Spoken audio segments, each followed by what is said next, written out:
There we go. If you had a Mac, it could be easier. Yeah, we had a Mac. Then Yeah. We all need Macs in the world. Yeah, we do. Okay, so that's better, right? Yeah. So Okay, so we're doing this, and we are going live. So it's already live. we already live. We are live. We're live and in living color. So this is Speaking the Facts with Charlie and JR, and we are again doing this from the living room of our host Charlemagne. So this is our 2nd year anniversary. So we're just give ourselves a nice round of applause, and we'll go ahead and get the housekeeping out of the way. As always, Speaking the Facts with Charlie and JR is brought to you by KissWealthNow, taking care of not a little bit, not a piece, not some, but all of your commercial and residential real estate needs. Charlie, go ahead and tell them how to get KissWealthNow. Well, I would love to. So you can get me on all social media platforms, KissWealthNow, Charlemagne Armstrong, and I love helping buyers purchase homes and do it the easy way. You don't have to save, 5, 7, 10, 20 years. There's programs out there to where you don't have to be a first-time home buyer. I should name back up. You can be a second-time buyer, third, fifth, doesn't matter, and you can still get down payment assistance. And you can get down payment assistance to purchase a home while you still own another home. So there's a lot of myths out there that I can definitely debunk. I've helped lots of families get homes with down payment assistance while they own other homes. So definitely reach out to me. I'd love to help. There you go. Yeah. And give them that phone number and that website. That's right. So, see? I know. So my phone number, 214-738-4913. And then my website, KissWealthNow.com, all together. And as we always say, your health is your wealth, right? That's right. That's right. Without it, you can have all the money in the world. If you can't put a foot on the floor to spend it, then somebody else is spending it for you. Yes, with pleasure.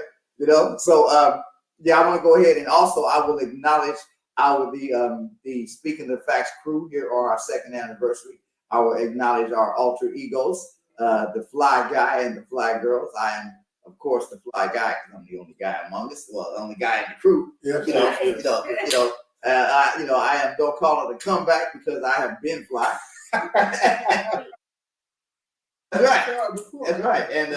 And this is Fly Money over here, and we got a member of the Speaking the Facts crew, Kim, who is on. I think she may have just walked in the door. But no, she didn't. No. But somebody did. But anyway, so that's the nice thing about doing this in the living room. You kind of see, see who comes and goes. But anyway, Kim is the 3rd member.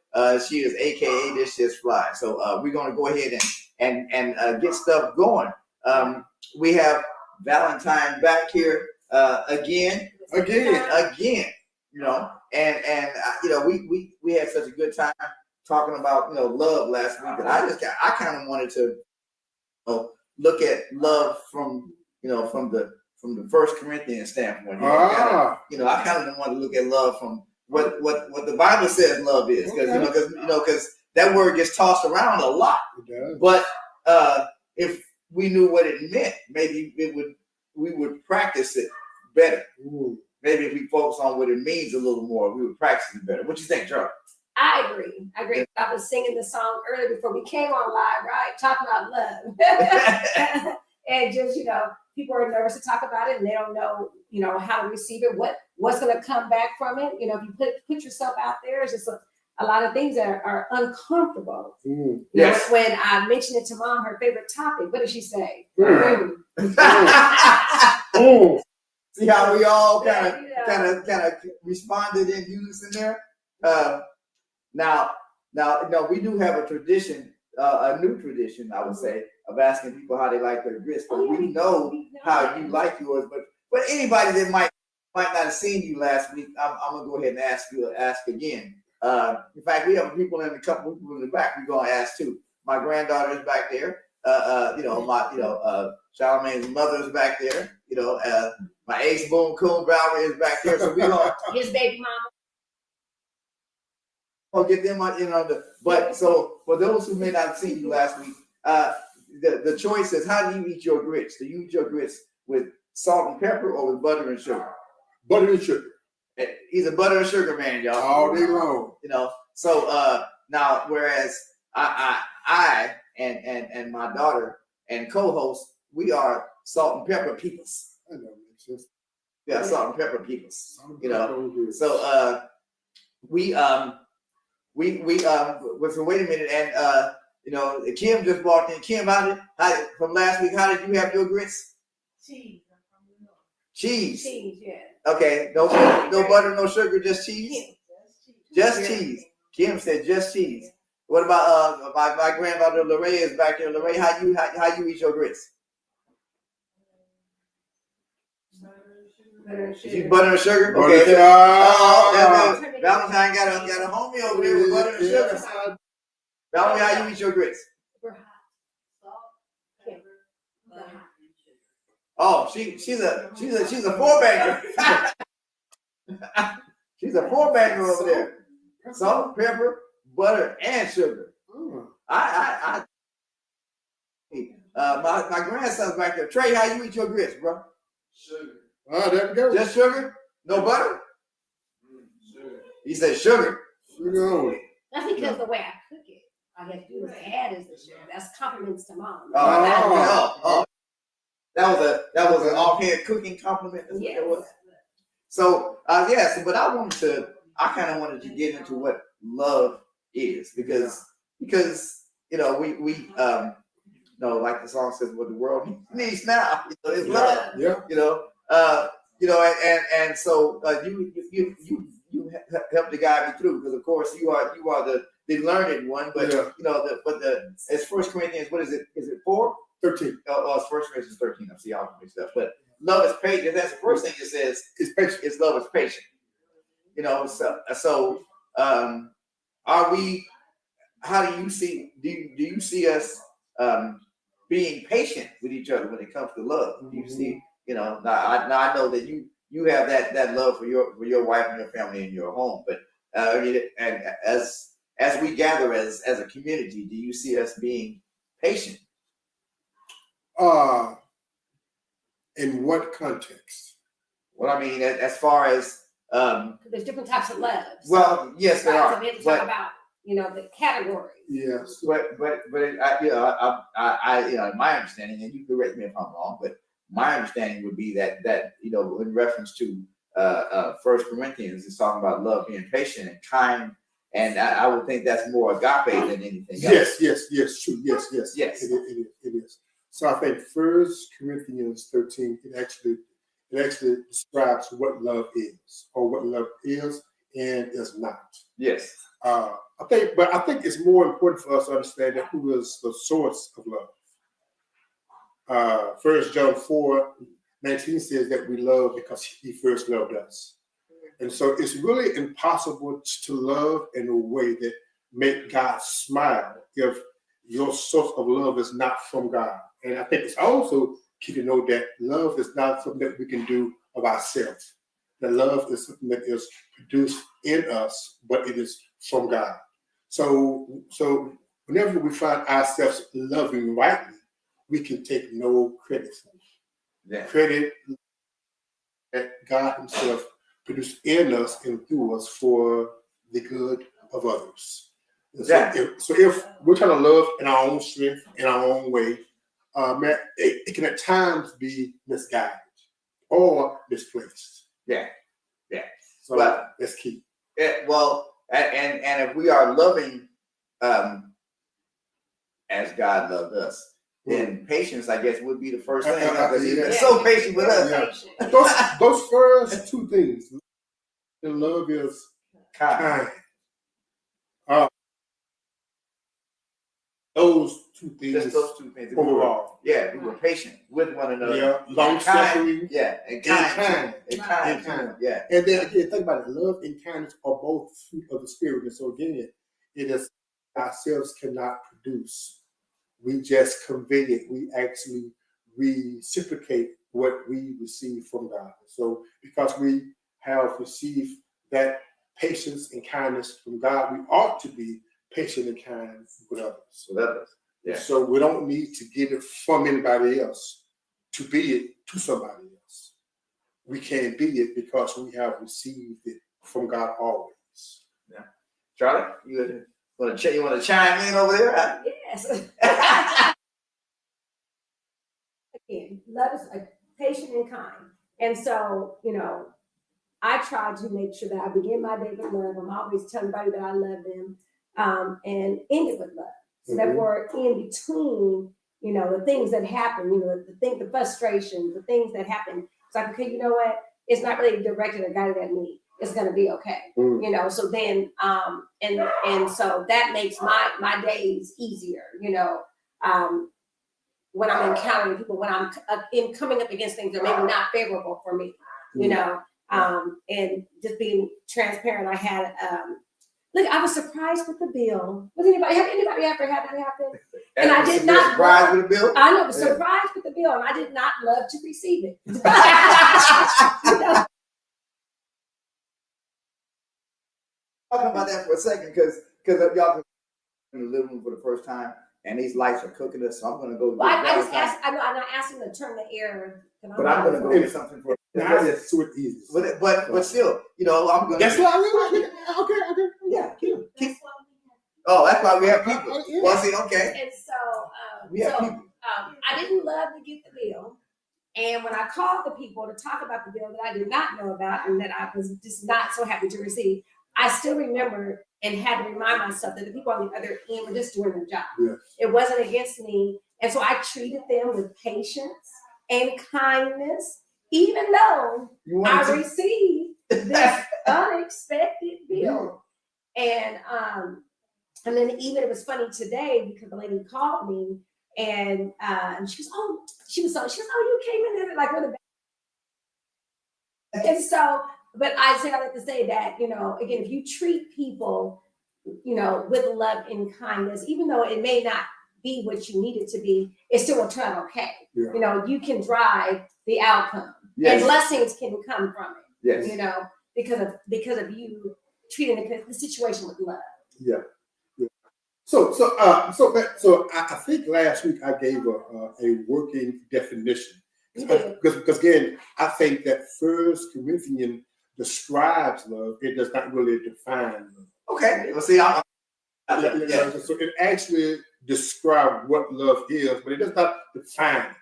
And so there's a scholar out there named Paul Tripp. Thank you, Miss Kim. And Paul David Tripp, he defines love as a willing self-sacrifice for the good of another that does not require reciprocation or that the person being loved is deserving. Right. It is a willing self-sacrifice. Love is always sacrificial, and it's a willing self-sacrifice for the good of another. Yes, even if the person that requires reciprocation. So when I love you, I'm not saying you have to love me back. Right. Love does not want back. Love gives. Right. Love. Right. And then it says, and then the last part is this: even if the person is not. So we don't get to choose who to love. I think nobody in this church can say I deserve God's love. Right. No, He loved us inside of us. Right. So we can't say that we love someone because they actually deserve to be loved. Now we love them again. Going back to 1 John, we love them because He loved and loves us. Right. So I think that the man is so when you think about the person who has done that, does that, and will always do that, who is that? That's Jesus. Yeah, that's Jesus. Who will love us, always love us. Always seeking our good. Yeah. Never wanting. He would like it back, but He does not require to be back, to be received. That's why He died for us. That's right. Now, I do want to share with the audience for those who might be in a relationship. You're sitting there saying, wait a minute, you said that there's no reciprocation is not required. We are discussing agape. Unconditional. I want to make that clear. Unconditional. When we're talking about a husband and a wife, now that's when it's not the relationship between the husband and pro quo. In other words, it's not tit for tat.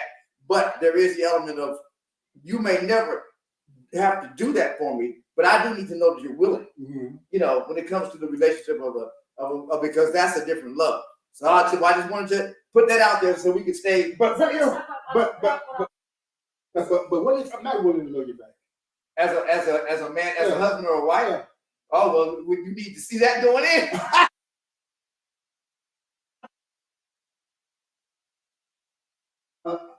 A lot of times, even as Christians, we make love conditional. Right, and it should be Well, yeah. unconditional. And the only condition that should be there for me to love anyone is because I've been loved by God. And I think we miss that.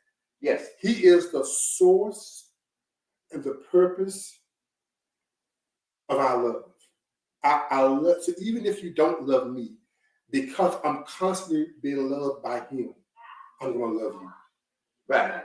And so which means, so now I'm going to try by his spirit to be patient, kind, not irritable, not prideful, not boastful, not easily provoked. And then it says that love does not hold record. Right. Does not keep a record of wrongdoing. Right. Does not hold wrong in account. Yeah. And that's a lot that's hard to do. If I love, that's a major undertaking. That's why I love talking about love is uncomfortable, because most people establish love by how someone treats them or does not treat them. So to say that it's not going to keep score and that it's patient and kind, and you're talking about your partner, so to speak, and your partner could be wilding out, living their best life, and you're like, okay, I'm not keeping score. Okay, I'm not keeping score. Okay, I'm not keeping score. It's real. So I'm constantly looking to my partner for love, and I remember that I am love. Right. I mean, and this is what we as Christians get to do. Mm-hmm. We get to love even when we're not loved. Here's why Christ says to love your enemies. Now, I don't know many enemies that's gonna love you, right? But Christ says, love your enemies. Yeah, for love them, right. Pray for them. Right. And remember what he said. Now love, so loving my enemies, I'm always seeking the good of my enemies. Right. And I was when you said that, right? It's true. Because I know that I am proof of I've had a situation and it was just stagnant. Mm-hmm. But when I started to pray for what I would say was my enemy, or the thing that was not, I started to pray for that person, and all the blessings started happening. So it just took me to pray for that person, because at that point it wasn't about me, because I know God has me. I know God loves me, but I need to pray for that individual to be able to love themselves and recognize what God has for them, so they can be better for themselves, and then in turn be better for others.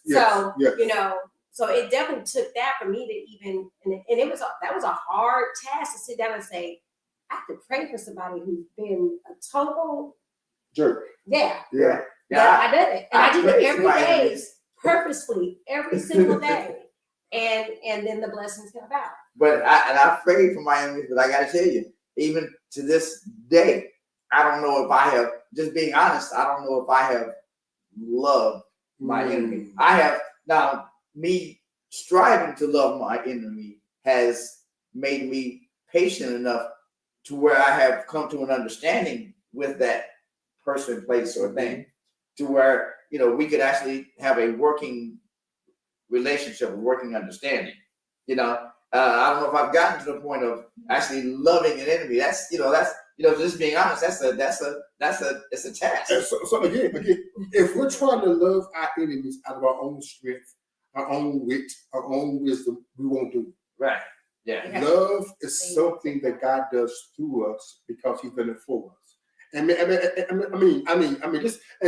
this is why Christ says in John 13, this is how the world will know that you are my followers, by how you love one another. Yeah. Love is the indicator of the world knowing if you are a follower of Christ or not. And again, I think if we depend on ourselves to love the way God wants us to love, we will fail every single time. Yeah. We will put conditions. No. Let me also add this. Love also has boundaries. That's true. Okay. Christ said, if you love me, you will keep my commandments. So his commandments are his boundaries for us. So if you're saying that we love him, we're going to not cross those boundaries that's given from him. So love has boundaries. Yes. Okay. And I'm glad you said that. Because as you said that, I was imagining that person saying, if you love me, you'll come off the roof. Or if you love me, you'll go get me that chicken $1 ring. That's a lie. You love me, you go rob the bank. Would never ask us to go against the source of love, who is God. There you go. So even in loving, we got to be mindful of his character and his commandments. Yeah. And so because I love you, does not mean I'm going to sin against him or sin against you or anybody else because I say I love you. No, love and wisdom go hand in hand. And so when I love you, that love also comes with wisdom. You know what I'm saying? And they're both two sides of the same coin. So love is not devoid of wisdom. Yeah. Love is not foolish. Okay. You know what I'm saying? There's some logic there. Yeah, love is because we serve a God who is logical. Yeah, that's right. Yeah. So love is not a dismissal of logic and reason. Right. It's not, because God is both logic and reason, yet he calls us to love. Okay. So, and I just want I'm speak for the common man or woman. Okay. So if number one, if I can't keep score, if I can't keep score, if I can't remember the wrongs that are being done, no, it's not remembering, because it's hard for us to get. Okay. It's us not responding to the hurt caused by somebody else. And so not keeping record of wrong means I'm going to love, forgive. So there are Christians, I ain't gonna call their names, who walk around with permanent markers and not pencils. And as a Christian, you're not called to walk around with a permanent marker. Because that's judgment. That's judgment. Yeah. Now I'm called to walk around with a pencil and erase it so I can erase. I can erase. I needed to hear that because that was deep. Yeah. So here's why Christ says we forgive you as we forgive as he forgives us. So man, Christians want to be willing to forgive you. And that's in view of not keeping record of wrong. That means that I'm going to forgive you no matter the hurt. We're not called to keep an account of wrong done towards us. Okay. And that's where I think, like, I hate to say silence, but if somebody does something so crazy or egregious, you don't necessarily. That's something that they got to deal with. That could be on them. Their ownness. I mean, that's what they have to be accountable for. Yeah. And so, because if you kind of go into it with anger and aggression, all those things, then you have to take accountability for it. So. So that's where you just kind of I hate to say let them make it, but I think maybe that's where it came from. Some people make it so love covers a multitude of sins. So love covers sin. Okay. Love it man could you imagine every sin that we commit, God would punish us? Or put a marker there. Marker. Who wants to serve that kind of? Yeah, wrong. No. His grace and because of his shed blood, he's able to forgive. And if we walk around with a permanent marker, well, what you want to find are people who are bitter, who are angry. I mean, think about all of the emotions that we carry around when we don't forgive. Yeah. And think about the damage that does to our soul. Yeah. And the damage it does to us. Yeah. To our own souls. Yeah. So he said that even from a health standpoint, I do want to take the opportunity to bring up that if you are a negative thinker, that your body creates negative endorphins that actually harm the organs, that harms the liver, or harms the kidneys, harms the heart. Whereas if you think positively, you create positive endorphins that actually help you heal. And I know that I'm witness of that, because it is. The thing about love is that love does not always. I think that people falsely believe that love always makes us happy, love doesn't make you happy; it makes you whole.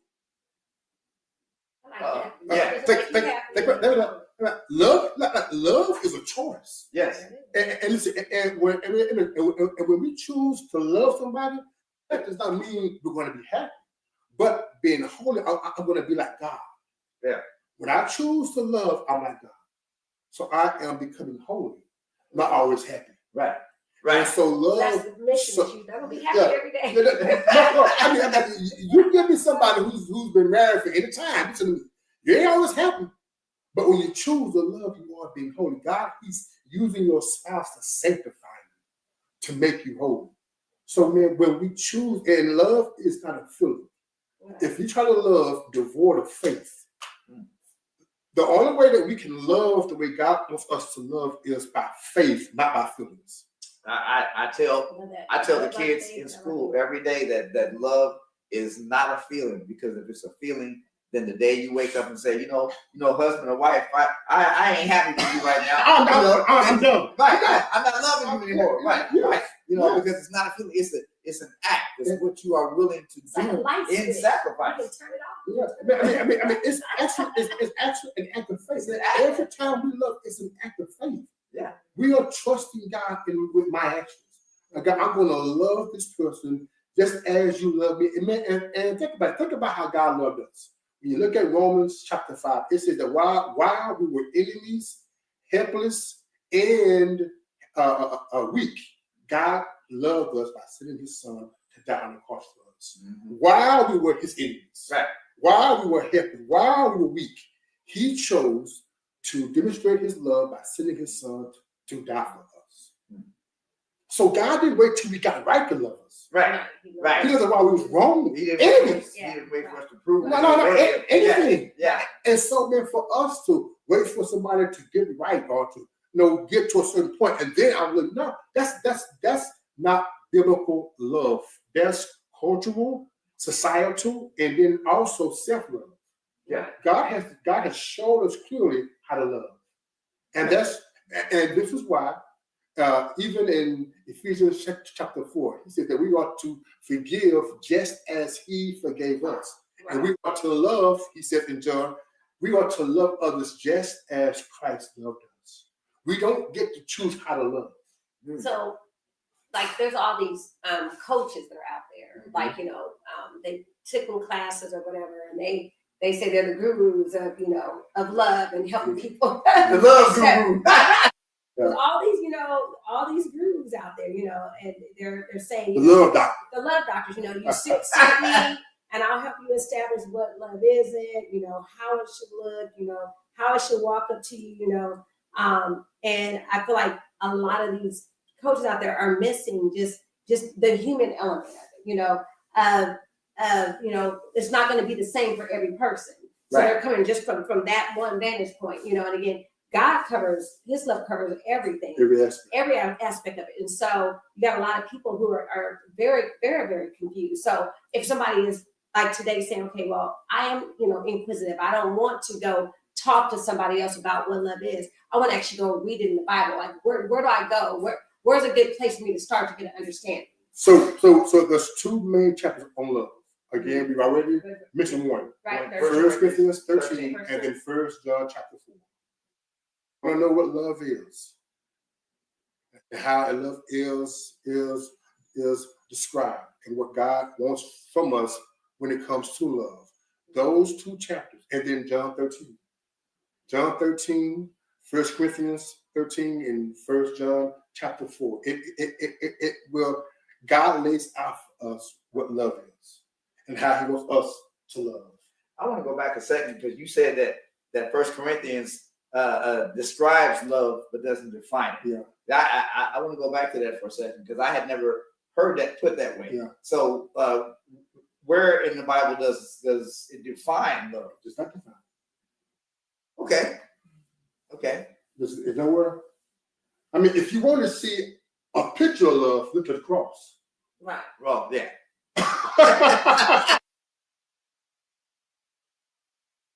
The picture of love? Yeah. Of a willing self-sacrifice for people who don't deserve. Yeah. Right. I'm going to die for you Yeah. to be in right relationship with my Father.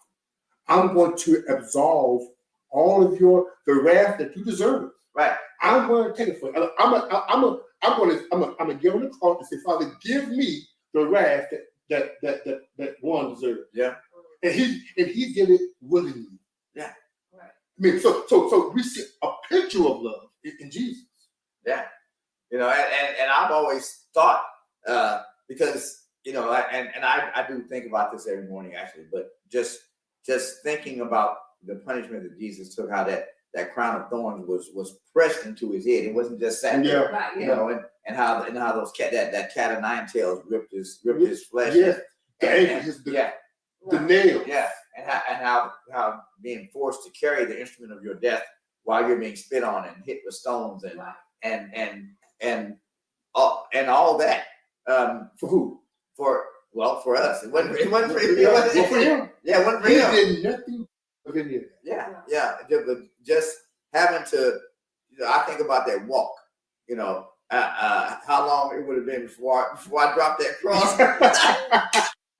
and said, "Forget this." And then to do it for somebody else. Yeah. Hold on, why am I doing this? Yeah. Man, screw this world. Yeah. I think before I just took them with that cross The greatest motivator of us to love is to never forget what Christ did for us. Yeah, really. It is the greatest motivator. When you think that you've done that, like what you're doing is so bad when it comes to love, he says, look to the cross. Look what I did for you. Now, when you have gone through what I've gone through, and I did not deserve any. Right. Now you deserve it. You deserve it. deserve it. You deserve it. Yeah. But I permanent marker. Yeah.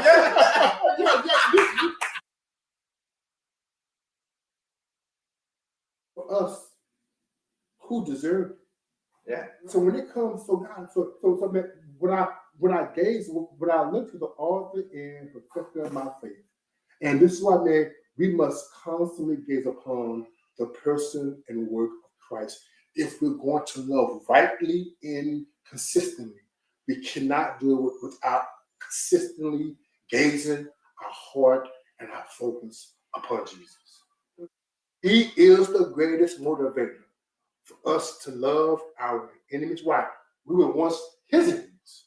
Yeah. And yet he died for us. Right. Yeah. Yeah. And people, and we were unable to love him. We were weak, and yet he still died for us. But helpless in loving God, and yet he died for us. Yeah. So whenever you find yourself the other person being unable to love you, weak in loving you, in loving you, and yet God says, "Love you." God, why? Look at Jesus, because I did it for you. Yeah, I want to pick Charlie's brain for a second, because I we had Judge Andrea Martin on a couple of weeks ago, and she was almost in tears about how these kids are committing all this violence, and especially young girls. Mm-hmm. Do you think that someone that goes out and takes a gun or something and kills somebody because they're mad, do you think that person is capable of loving even their mother? You know what I'm saying? In the way that we're talking about. Right. Well, there's I can't remember when it came on, but I'm talking about like an egregious act. So there's a guy, a young black guy, and he went to go rob this older white guy. and the guy told him, don't do it. And he ended up shooting him. And he ended up going, the young black man ended up going to jail.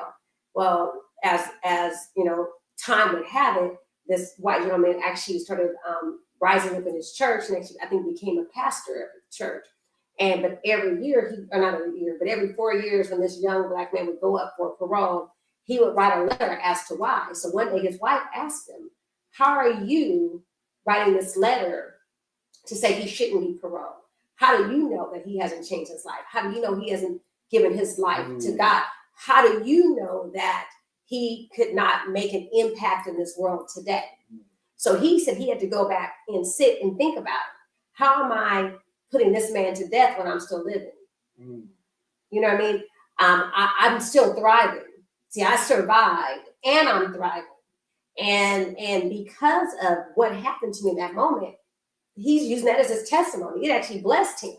So how could he have received a blessing in something so horrific, but then still want the worst for the person who gave him the blessing? So, you know, when you think about it like that, then the answer is yes. You can create an egregious act, be reformed, and come back and be even better. But again, who's the judge? Who's the jury? And it does take humanity. You know, it does take, you know, someone believing you beside yourself at that point in time, you know, because I feel like when a person does those type of things, they're at their lowest. They don't believe anyone loves them. Right. You know? They don't, yeah. And I don't know. I mean, that's how. My coworker, I have a coworker. I got to say this because when he got hired on the job, for some reason he walked up to me and said, you know, you better get me before I get you. We play it. So we kind of pick at each other every day playing. But his son was smoking K2 for a while and he didn't know it. And he's sitting like we're watching this monitor. He's sitting in his chair watching sports, and his son came up behind him, and he slit his throat from here to here. Now, this is a coworker I have today. His son did this. He came up behind him and slit his throat from here to here. Stabbed him in the back several times. Stabbed him in the top of his head. It just is God's grace that another coworker lived right next door to him and found him and called the ambulance. But he went before the judge and asked the judge to give his son that tried to kill him mercy. And he did. The judge did give him mercy because the father asked for it. Right. You know, so that was just such an act of unconditional love. Right. That I was, you know, it was It moves. Yeah, it did. Like, wow. It really did. Yeah, you know, and you recall in South Carolina that white guy going inside the church shooting those people. Mm-hmm. Yeah. And you remember in court what they said to him? The people in court? No, I missed that. They said that the family members of those who killed him in the courtroom, they said they all said together, "We forgive you," and know that God loves you. Mm-hmm. Now, it's after a man walked in the church, killed their family members. Right. The racist, non-racist. Yeah. And in the courtroom, they said that we forgive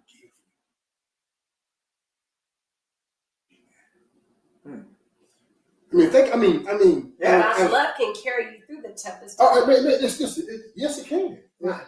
That's how they're And it's sad that when we are hurt, we stop doing the very thing that can heal us. Right. And that's love. And that's love. That's true. Mm-hmm. And so we find ways to cope with the hurt. But the only true healing of hurt is love. It's love. Yeah. It's not bitterness. It's not vengeance. It's not line dancing.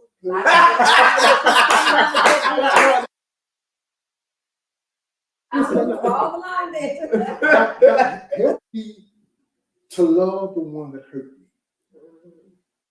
Yeah, you know, and that's you know, that to personalize that and think about it for a minute, you know, that's a lot for someone that you know takes try to take your life or takes the life of your loved one.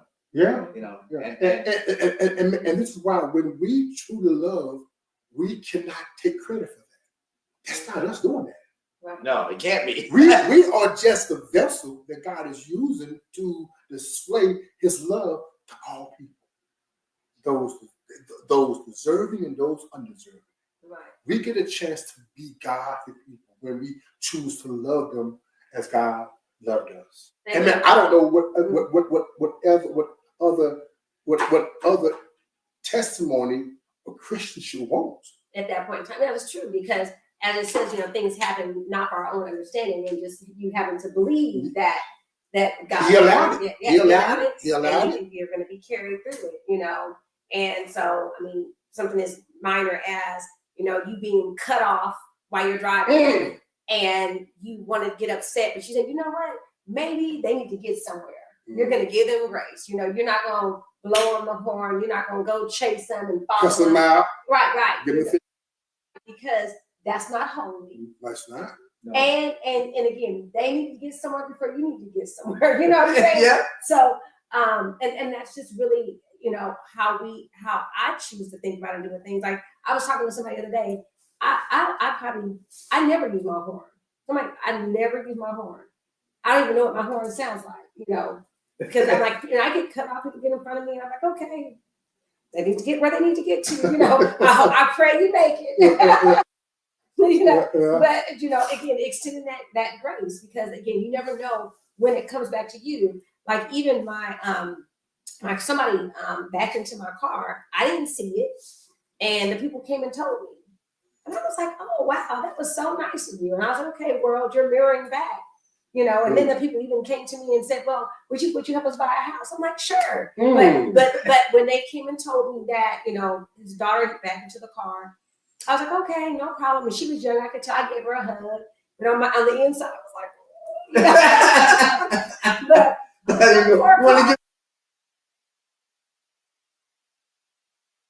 it was raining inside the car. But but I was like, okay, but I have insurance. They had insurance. It's going to be fixed. Yeah. Meaning we can make things bigger than what they're going to be. And you have assurance. Not insurance, but assurance with God's love. I mean, and just think about this. I don't think we put much thought into this, but whenever we love what we do in that moment, right? Yeah, is that not what we want to do? Yeah. To show the world God. Yeah. Is that not what we want to do? So whenever we're kind and patient, and we're not irritable, and we're not boastful, and we're not proud, and we're not keeping a record of wrongdoing, what we're doing in those moments, in those seasons, bringing the presence of God in a space where people may never see God. I fully believe that's the purpose that God had when He created us, was for us to be a reflection of Him. That's it. That's our sole purpose. That's it. Is that's why we were made in His image, that we can be a reflection. Yeah. And so let me say, so Christians can be happy when we're acting holy. Yeah. But we can't strive for happiness while not trying to be holy. Happiness is the byproduct of holiness. Yeah. God wants us happy. Right. But we can't skip holiness. Right. To happiness. Right. And that is, and we've discussed that before, the joy that brings about happiness, we receive that from the Lord. From the Lord. It's from the Lord. And if we keep that funnel open, then choosing to be happy is a lot easier. No, the word blessed actually means happy. Yeah. It means happy. Yeah. But we're happy when we're doing God's will. We're happy when we are obeying God. Man, Christians should be then happy. Man, I'm actually doing what the Father wants me to do. So that should cause me to be happy and to feel blessed. Because I'm actually acting out the character of God.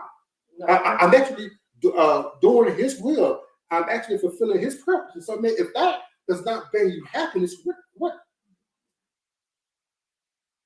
And people immediately, a lot of people immediately think money.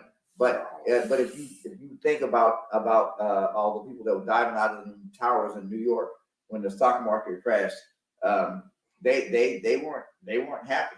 You know, they had made money their God, and then when it left them, they were devoid of happiness.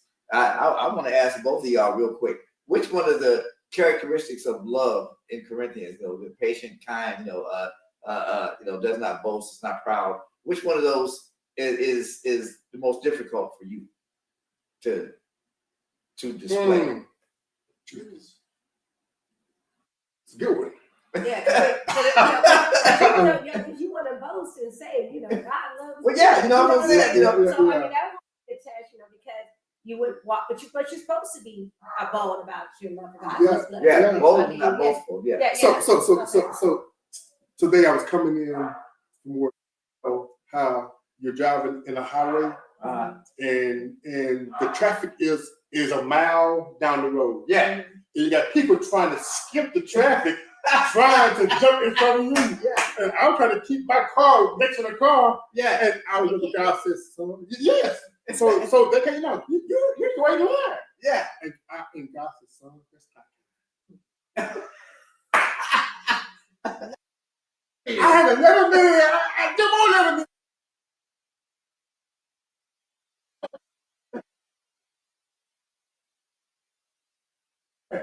I wanted 12 minutes.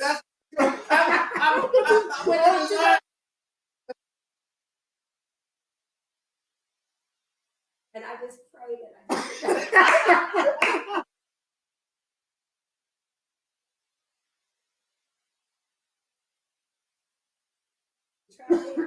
you got to pre-think about it. Oh, yeah. So, What about the surprise traffic? You know what I'm saying? Because there's surprise. Oh, when I see the surprise, I do a lot of driving. So But I mean, with being kind, when somebody is trying to take advantage of something or of me. Yeah. And even in that instance, and the Bible calls us to always be kind. Yeah. Yeah. And kindness is not niceness. No. Niceness is of the flesh. Kindness is of God. And we ought to be always kind about ourselves. So get in without cutting them off or throwing them the finger or pushing them out. And I always say thank you. So what about, I'm like, if somebody lets me in, I say, oh, thank you. They might be cussing. I heard a little more. Okay, or how about this? You got your food in the refrigerator and you coming in to eat it, but not at work or at home. It's gone. People. I mean, and that's a serious thing. Like I'm going back in time when it was that chicken sandwich at Popeyes, and people were crashing. Yeah, man. I know. Chicken sandwich. They love that chicken from Popeyes. You gotta ask the question and not answer it. I think the most difficult one for me is not holding not holding a record in an account. Yeah. Not using that permanent marker. I think that's because I can't tell you how many times that my mama said to me, "Fool me once, shame on you. Fool me twice, shame on me." Yeah, that's true. You know what I'm saying? She walking around. Yeah. With a marker. Yeah. It is difficult for me because we as Christians, we are not supposed to let people take us off of the path that God would have us on. Yeah. Right. You know what I'm saying? So in order to not have them take us off that path, we have to, like you said earlier, we have to have some boundaries. Yeah. And how do we have boundaries without, like you said, we got to have an eraser instead of a marker. But that's, but having boundaries that don't result in judgment. Yeah. For me, that's difficult. Yeah, and I think that's fair. I mean, you at some point in time you decide, and here's the thing: if you're going to keep score, that means that person does not need to be in your immediate area. There you go. I think that's kind of where the boundaries come in. Well, I think then you're trying to avoid growth. See, he had to throw that in there. So what if God avoided you because he knew you were so different? Oh man. Oh I man, would see, feel, yeah, I would feel. I am so busted. You are removing an opportunity that God may be using to grow you. Mhm. And I agree with that. So the things that you could be going through with a person could allow you to grow. Yes. And get Could. to yeah. If you let it. If you let it, yes. Yes. And, Imagine Jesus walked the earth with a guy he chose for 3.5 years, knowing he was going to betray him. right. He didn't avoid him. Right. He just But you have I am so busted. And that's a good question. And that's a good question because a lot of people, like even with my situation, they say, "Why did you stay so long?" And I'm like, "Well, I had to be obedient Or patient. Kind, all those things, Yeah. you know." But then, obviously, when I was able to get out of the situation, it was out without any regret because I feel like I did it the right way. Yeah. You know? So I think, man, God will never allow us to stay in something when the word is sinful. Right. But we got to understand there is a difference between sin and preference. You said that last week. Yep. Yeah, I think There's I think you need to hear that again. There's a huge difference between your preference and sinning against God. Your preference is not a reason for you to actually remove yourself or to leave or to avoid.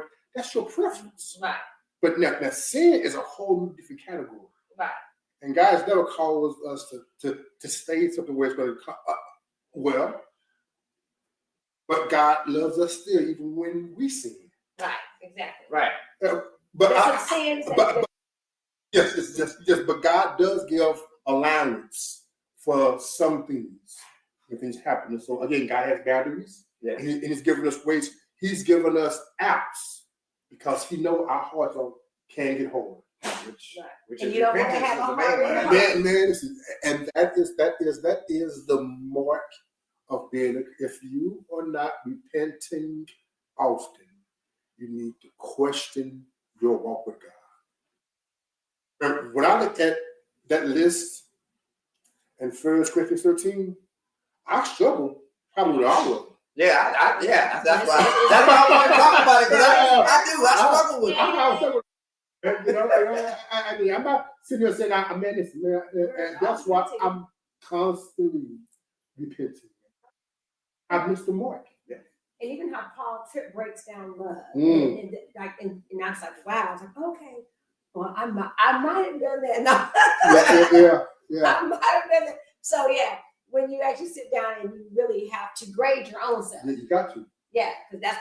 Yeah. Got to look in the mirror. Yeah. And so when you're able to stand and do that and say, okay, well, there's ways that I could have done differently. Yeah. And that's part of it. Admitting you sinned, know that you can strive to be better, Mm-hmm. and know that you are loved through it. Yes. And the key was willing. Yeah. Love is always willing. Yes. It's never begrudgingly.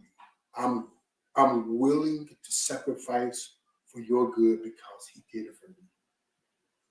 And I think that, and when we have that kind of resolve, and what we can see is growth, and what we get to see is God's presence in different areas. Primarily does not make us happy; it makes us holy. Right. Don't focus, y'all. Don't focus on being happy. You're just gonna be holy. On being holy, being like God. Well, being holy makes you happy. Yes. That's the result of it. Yeah, the result of being holy is happiness. If you try to be happy without holiness, then you're always looking for something to make you happy. Yes. And all kind of things. Yeah, and I tell these kids in school every day, don't look for something or someone to make you happy because that they're going to something or someone's going to disappoint you every time. Now, does your happiness is it fleeting with that disappointment? And if your happiness is fleeting with that disappointment, then you're never happy because the bottom line is that we're going to at least find some kind of disagreement with a lot of things. You know, see, we did this again. We might have to. It's 8 o'clock. It's 8 o'clock. We may have 8:01. we may have to look at bringing you here a lot more often, because these conversations are deep, and people need to hear this. Yes, yeah. They really do. Because I mean, these life coaches are making a killing off of love. People are paying a lot of money to talk about love when it's free. It's in the book. It's in the book. You just got to read it. And man, I think it's just not people need to hear them. I need to be reminding myself. Right. Yeah. And this I fall short of love often. This forum reminds me, that of it, and that is, I'm being fed. So that's why I wanted to do this again this week, because I'm being fed. That's why I'm being reminded, of some things that I need to work on, because, like you said, if you're not repenting almost daily, if you're not at least examining, yourself. How's your walk? Yeah. How's your walk? I'm really quickly, and we'll get out of here, but I'm reminded, when the Pharisees and Sadducees asked Jesus about them healing on the Sabbath, and he didn't pull scripture on them. He asked them, "Why do you not judge for yourself, but it's righteous?" He didn't pull scripture on. He could have. Yeah. He very easily could have. Yeah. Right.